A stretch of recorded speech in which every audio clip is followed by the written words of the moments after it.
Le 4 avril 2008, c'est la désolation.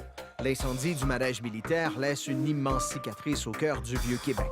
Reconstruire a été long et complexe. Complexe au plan politique, mais aussi au plan architectural.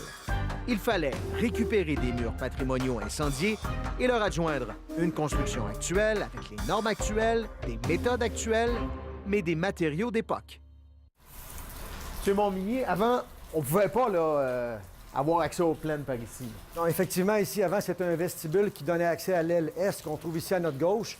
Alors, là, le concept qu'on a développé, c'est de faire une percée sur les plaines d'Abraham.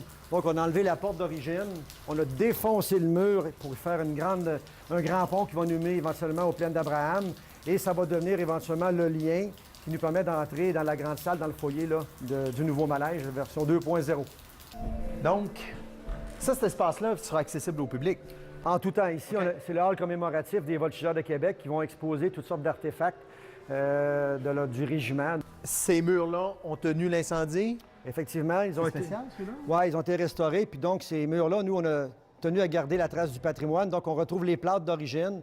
Là, on est dans un lieu qui était existant avant l'incendie. Oui. Et ça, ici, c'est neuf.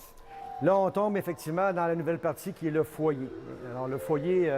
C'est neuf parce que ça a été démoli durant l'incendie ici. En fait, ça n'a pas survécu à l'incendie, effectivement, le foyer, mais on a reconstruit à l'emplacement de l'annexe arrière du manège le nouveau foyer, qui est le foyer d'accueil pour la salle qu'on va voir dans quelques instants. Donc, ce foyer-là, aujourd'hui, permet le débordement de la salle, a une vue extraordinaire sur les plaines d'Abraham. Aujourd'hui, ce n'est pas la plus belle journée pour l'apprécier. C'est beau quand même. Et le stationnement, éventuellement, sera paysagé. En fait, c'est un hybride entre un stationnement et une place publique. Donc, ça va permettre de faire des débordements, des activités à l'extérieur avec une vue imprenable sur les plaines d'Abraham. Et le bois, c'est une signature de vos firmes, ça?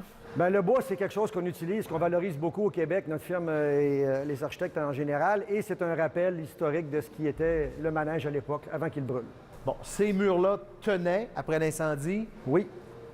C'est l'autre côté qui est le grand défi technique. Le grand défi technique de la salle, effectivement, le cœur de projet. Oui, tu vois que les portes sont lourdes, c'est pas pour rien. C'est très acoustique.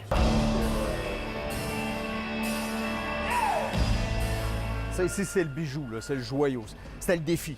Ça, ici, c'est le défi, c'est le cœur du projet, effectivement, une salle multifonctionnelle. En fait, on est tombé dans un projet du 21e siècle, mais dans un bâtiment du 19e siècle. Alors, pour imaginer un petit peu, là, on a construit une Tesla dans une carrosserie de Camaro 1970. Alors, la technologie ici est omniprésente, on peut faire n'importe quoi.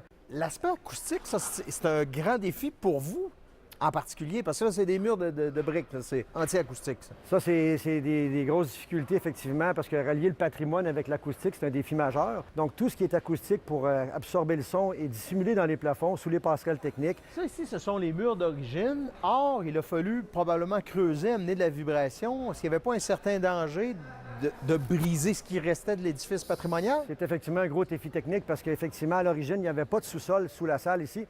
Et aujourd'hui, le sous-sol est occupé à 60 % par la salle de mécanique qu'il n'y avait pas à l'époque pour justement abriter tous ces systèmes-là qui sont requis pour l'opérer.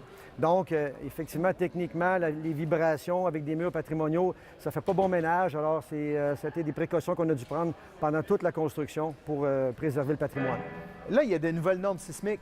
Oui. Ce qu'on n'avait pas quand ça a été construit, là. Non. Alors, est-ce qu'on a mis ce mur-là aux normes actuelles? Le bâtiment est aux normes sismiques. On a démonté les contreforts à l'extérieur, la pierre, tout ça. On a foré ces contreforts-là jusqu'à 80 pieds dans le roc pour les compresser, les comprimer, de sorte que l'entièreté du mur maintenant est conforme aux normes sismiques. Donc, ces enjeux-là techniques extrêmement complexes dans la rénovation du bâtiment patrimonial ici. Ouais. Et puis, est-ce que c'est à la hauteur de vos attentes? Je pense que c'est au-delà de nos attentes.